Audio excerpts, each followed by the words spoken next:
benvingudes i benvinguts a aquest diàleg obert emmarcat en el projecte d'activitats de sensibilització en matèria d'igualtat i prevenció de la violència de gènere. Un projecte impulsat per l'Ajuntament d'Alfarrasí, finançat per la Diputació de València i executat per Igualtat, Participació i Igualtat. En el dia d'avui donem inici al que serà el tercer diàleg d'aquests tres, tots ells amb dones que provenen de distints àmbits, de l'àmbit empresarial, de l'àmbit acadèmic i, avui, de l'àmbit associatiu.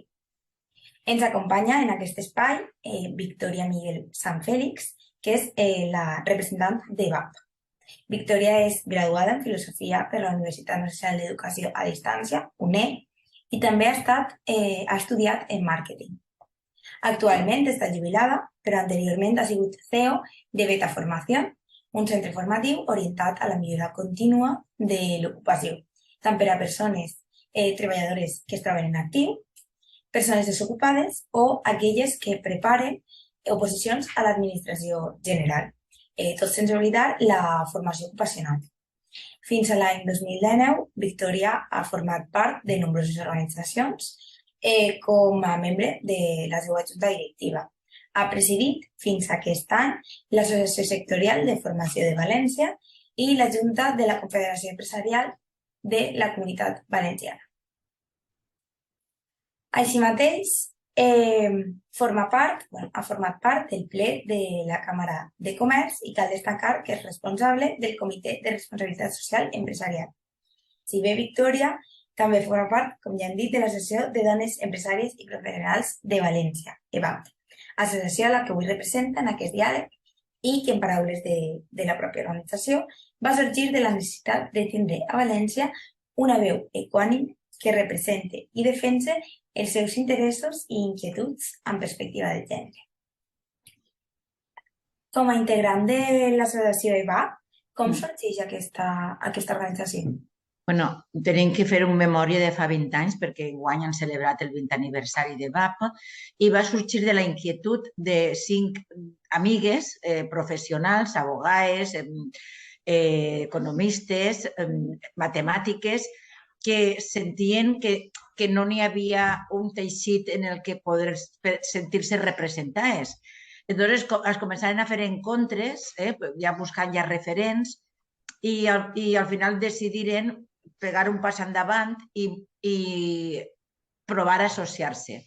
La veritat, jo el recordo d'aquesta primera convocatòria, que estàvem en l'Hotel Victòria i érem unes 30 o 40 dones, empresaris i professionals, i a partir d'ahir es començarem i fins avui en dia. I entonces lo important era, en aquell moment, era que se visibilitzara que en l'economia de la societat i en tots els aspectes n'hi havia nombroses dones que estaven aportant el seu coneixement i la seva activitat per fer negoci, per contribuir al benestar. I així ens començarem. O sigui que visibilitzar en aquell moment que la societat no estava formada sols per homes, sinó que també hi havia moltes dones professionals i empresàries que estaven aportant a la societat. Molt bé. I quin va ser l'acolliment en el sector empresarial amb la constitució de BAP? Doncs mira, en aquell moment el tema de que les associacions aglutinaren a les dones encara no era un dels objectius prioritaris, perquè com t'acabo de comentar, la prioritat era que se visibilitzara que la societat no estava formada sols per homes en quant a la part de l'economia. Però, per exemple, recorde que, tu eres molt joveneta i no sé si ho recordaràs, però antes es deia el dia de l'emprendedor. Avui en dia se diu el dia de la persona emprendedora, però es deia emprendedor. Llavors va ser una tasca de BAP molt important en el que aquest nom se canviara. I això ho recordo com un dels hitos importants de BAP. Després, un altre hito que jo el recordo molt és que la Càmera de Comerç de València, crec que n'hi havia una dona i prou en el ple de la Càmera. Llavors, quan se convocaren eleccions, que no recorden quin any, també varen fer una campanya molt important però important de mobilització perquè se presentaren dones. Una de les coses que també se treballa des de VAP és no sols romper el techo de cristal, sinó també lluitar contra aquest síndrome de l'impostor, de que a vegades les dones en la mateixa competència professional o més que una altra persona, en aquest cas home, sempre pensa que algo li falta, no? Que algo li falta. Entonces, aquesta llavor d'empuje la farem i la veritat és que va sortir molt bé perquè van aconseguir un gran número de dones en la càmera. Lo important és avui en dia, Alba. Avui en dia, la llavor que des d'estos 20 anys s'ha anat fent un poquet en plan de persistència, treballant. Nosaltres no hem parat mai de fer encuentros. Pues bueno, avui la presidenta de VAP també és presidenta de la CEP de València, provincial. En la Junta de la CEP provincial ja n'hi ha 10 o 15 dones, la majoria són de VAP. Ja n'hi ha moltes companyeres que són presidentes de les seues sectorials, que és un poc l'empuje que des de VAP s'està fent. Jo dic, jo he sigut presidenta de la meva sectorial de formació, però avui dia està Marta, està Àngela, està Cristina Plumet, Ana García, un muntó ja de dones que estan de presidentes en les sectorials en les que elles estan desenvolupant la seva llavor professional.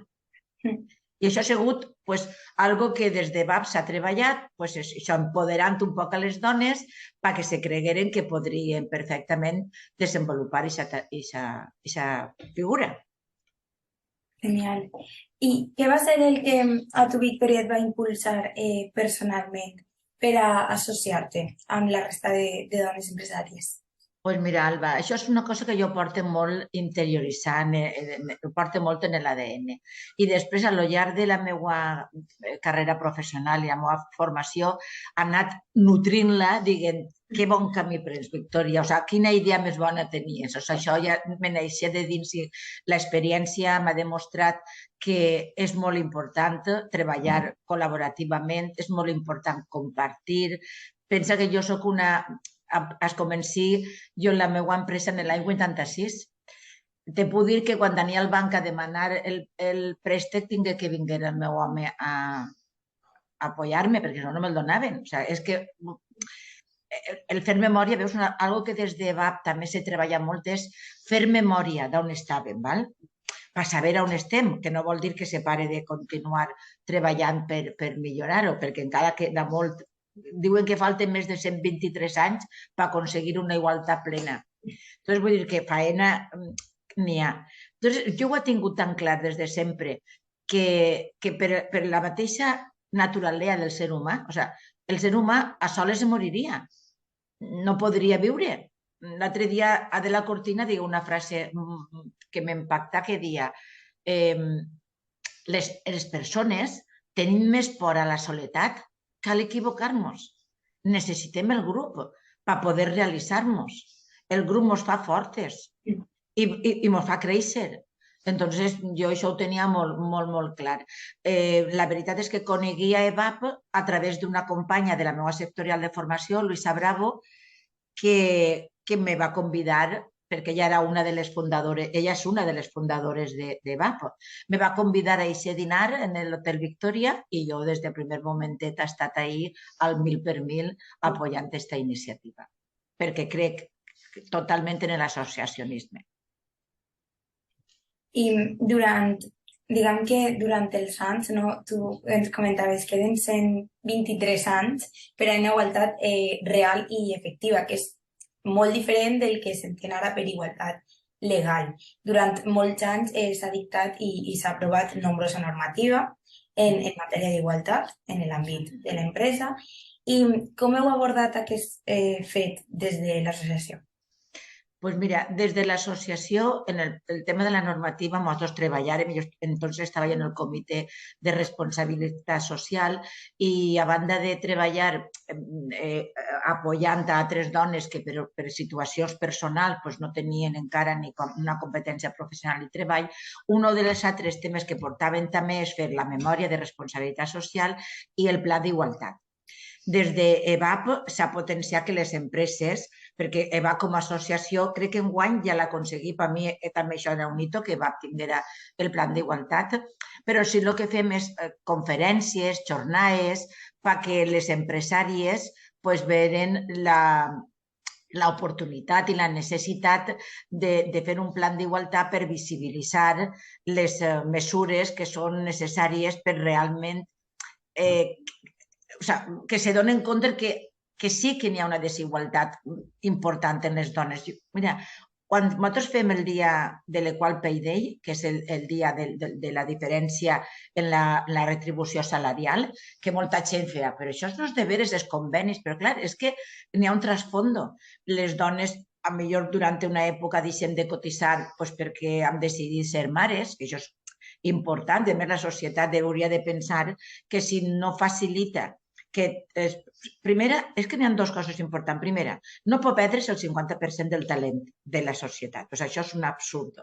Després, per no perdre-se-lo, té que pensar mesures com que no poden no néixer persones, perquè si no se mor més persones que naixen i entonces el fondo de la caja tampoco subsiste, ¿no? Entonces, són coses que deuen d'enfocar des de l'administració per potenciar i ser facilitadores. Nosaltres des de MAG ho hem potenciat, però te tinc que dir, Alba, que des de, per exemple, jo en Beta vaig aconseguir el primer plan d'igualtat a través d'una subvenció de la Mancomunitat de l'Horta Sur. Beta està en Torrent i perteneixem a la Mancomunitat, territorialment a la Mancomunitat de l'Horta Sur.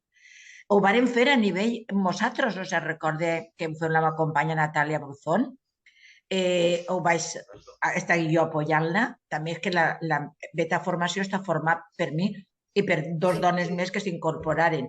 I després l'equip també majoritàriament són dones. Entonces, nosaltres entrarem ahí i, bueno, ens costarà, tinguérem algunes coses que les tècniques d'aprendre, però des d'aquest primer plan que farem en el 2008 a l'últim que han fet ara, n'hi ha molta diferència, Alba. Ahir hi ha les empreses xicotetes, com per exemple la meva, tenen que recurrir ja a una consultora com per exemple vosaltres perquè els apoyi, perquè ja el plan d'igualtat és quasi com una certificació en qualitat.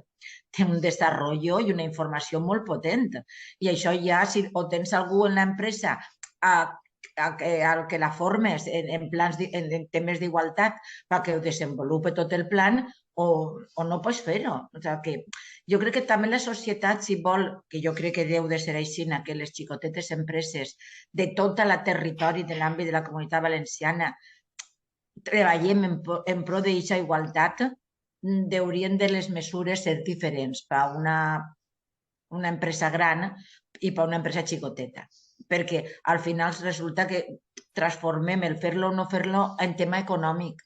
I això jo crec que no va en la línia de la que busquem les persones com les que estem en EVAP, que el que volem és que se treballi per la igualtat. Perquè entonces serà ficar com rodes, palos a les rodes, no? Si fer un plan d'igualtat va suposar treball, va suposar desenvolupament econòmic i va interrompre la meva marxa que ja els últims anys com a empresa, me referís que entre la crisi, la pandèmia, les empreses estem sortejant molts obstacles.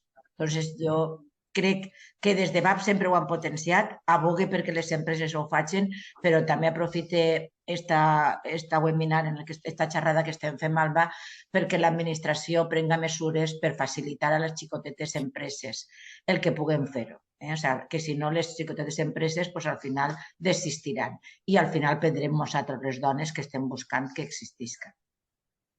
Moltes gràcies, Victòria. I agraïm també la teva reflexió, que suposa que també serà la de moltes persones que estan compromeses en la igualtat des d'empreses menudes, com pot ser la teua, que realment no estan obligades a desenvolupar la d'igualtat.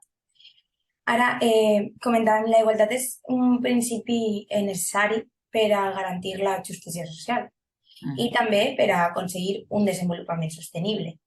Però més enllà d'aquests, quins beneficis destaques tu d'aquest fet com a dona que prové de l'àmbit de l'empresa?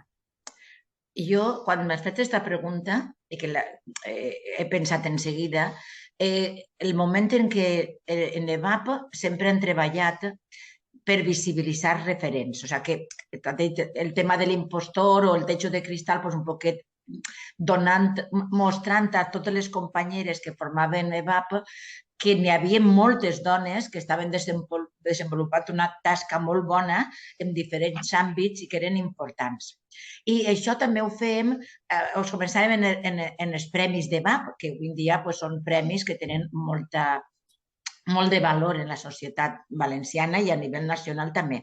Doncs, quan a mi me'l donaren en l'any 2011, de fet, és una de les coses de les que jo me sent també més orgullosa, que els meus companyeros de VAP m'eren mereixedora d'aquest premi. Però t'ho compte perquè quan me ho van dir, jo vaig dir, per què jo he luchat sempre i he participat en allò de fer visible l'activitat de les dones, l'aportació de les dones en la societat?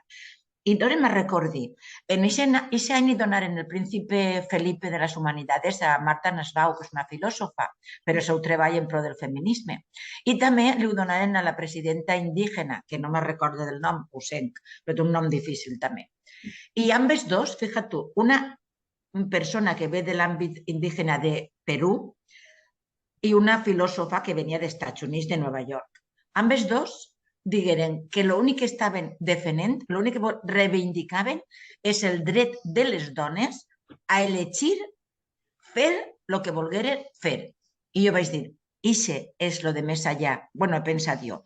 El que puguem prendre les decisions nosaltres sense que uns altres ens diguin això sí, això no.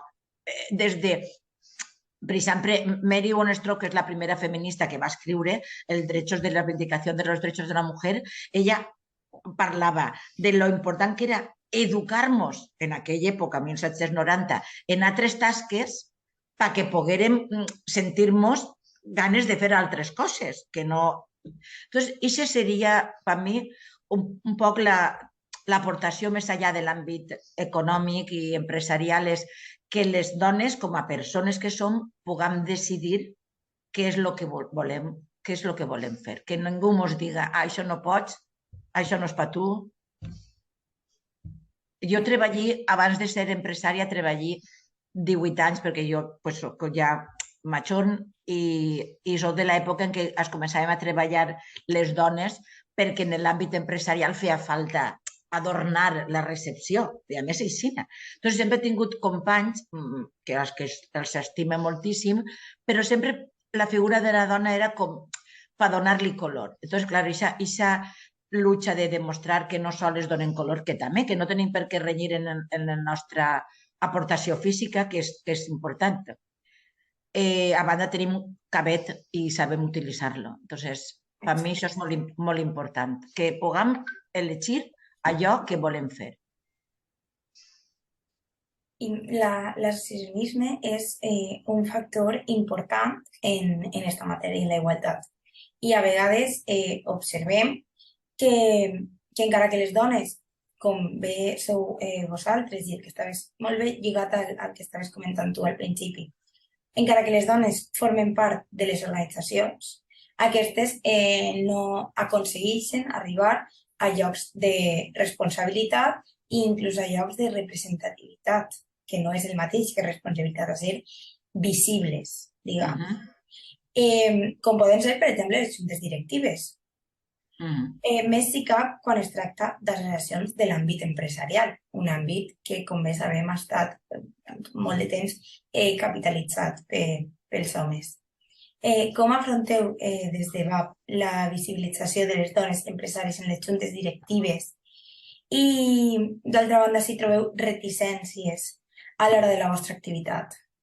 Bueno, jo es començaré dient que reticències ja no se troben. Encara alguna vegada potser es pot sentir algun comentari, però també és de veres que en València l'Associació d'Empresaris i Empresàries de la Comunitat Valenciana, liderada per el seu president Salvador Navarro, sempre ha apoyat i ha buscat la incorporació de dones en la seva junta directiva. I entonces t'he dit al principi que avui en dia la junta de la CEP, tant la provincial com la de la Comunitat Valenciana, té moltes dones ja i per estar allí, aquestes dones tenen que ser ja presidentes de les seues diferents sectorials.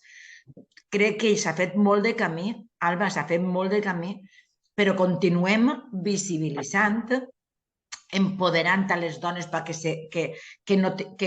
aquest síndrome de l'impostor que encara també t'ha dit abans està ahí, no estiga, que sapiguem i que creguem que podem desenvolupar qualsevol puesto en qualsevol lloc de l'àmbit empresarial. I en les juntes directives EVAP és un referent, o sea, en la forma de treballar, en l'estructura totalment plana, nutrint-se del treball dels seus comitès. Jo t'he dit, jo he sigut presidenta de la meva sectorial 8 anys i he estat en altres, i jo sempre he buscat incorporar el model d'EVAP que se nutrís de baix per a dalt, amb la qual cosa fa més participatiu. Y yo creo que ya estem en molts puestos, hasta la Cámara, que ya antes han comentado que era uno de los puestos on menos representativitat n'hi havia, pues ja li donen color a estos plenos, ja n'hi ha moltes dones.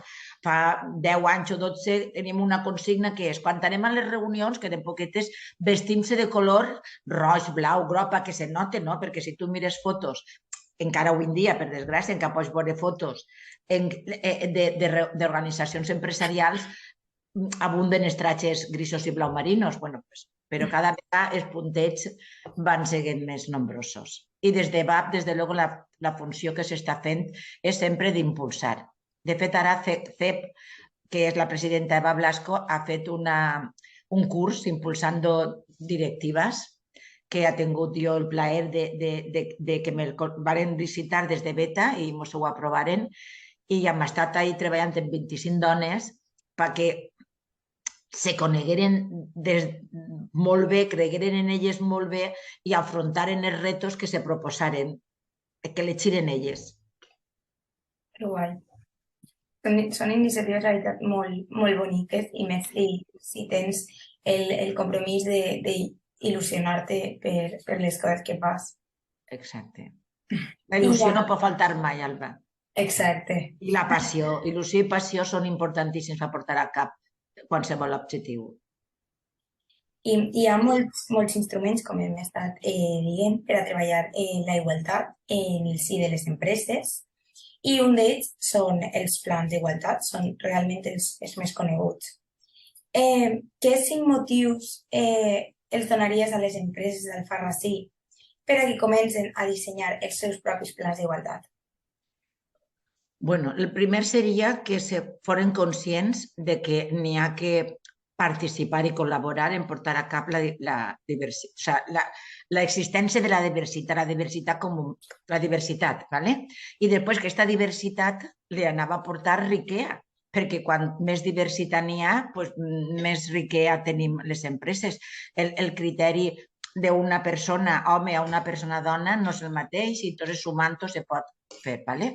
O sea, diversitat, aportar a la societat el tema que s'hi visibilitzen, donar a conèixer a les mateixes persones que estan dins de l'empresa que no és que no n'hi hagi igualtat perquè pensen que tenim el mateix salari, sinó que n'hi ha formació, perquè s'han en compte que a vegades per estos períodes en els que les dones estem inactives, quan arribem al període de la jubilació, no hem cotitzat el mateix, i no hem cotitzat el mateix no perquè hem estat en casa fent res, sinó perquè han contribuït, que t'he dit antes, algo tan important com és que la societat creixca. Si no, ja avui en dia se moren més persones que naixen, i no, això tampoc cap, perquè una mateixa se doni compte. Després, perquè una vegada donant compte que existeix això, sigues una persona més que participe en la continuïtat d'esta visibilització. I l'última seria que al participar aconseguirà que potser en vez de tardar-se en 23 anys, tardem un poc més. sempre és positiu. O sigui, podrien eixir mil objectius més, però, vamos, important en que tu, com a persona, creixes, que aquest creixement teu repercuteix en la societat i que aquesta societat se va estenent i tots vivim millor i la gent pot elegir el que vulgui. I que des de l'àmbit empresarial l'aportació del talent femení suma un munt, aporta molt. Exacte. I ara, per últim, per a donar fi ja a aquesta sessió, què els diries a les dones d'Alfarrasí que es troben dirigint ara mateix les seues empreses o que han decidit emprendre amb un nou projecte propi? Pues es diria enhorabona per haver-ho decidit, enhorabona també per haver decidit ser empresària. Crec que és algo molt gratificant el portar a cap un projecte en el que contribueixes a que altres persones també puguen tindre un treball i un desenvolupament. O sigui, les diria pues això, gràcies, enhorabona, i no perdeu de vista la importància que té que igual que vosaltres heu pogut decidir fer una empresa i crear-la, doncs altres persones puguen fer el mateix i les que no vulguin crear-la on treballen estiguen ben considerades, ben remunerades i no tinguin ningú obstacle per continuar creixent.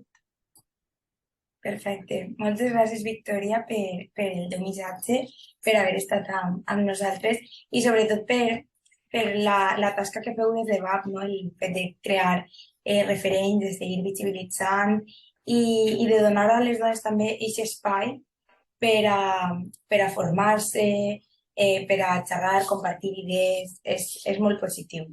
Hem dit des del principi, Alba, que compartir i col·laborar forma part de la naturalesa del ser humà, ens fa créixer.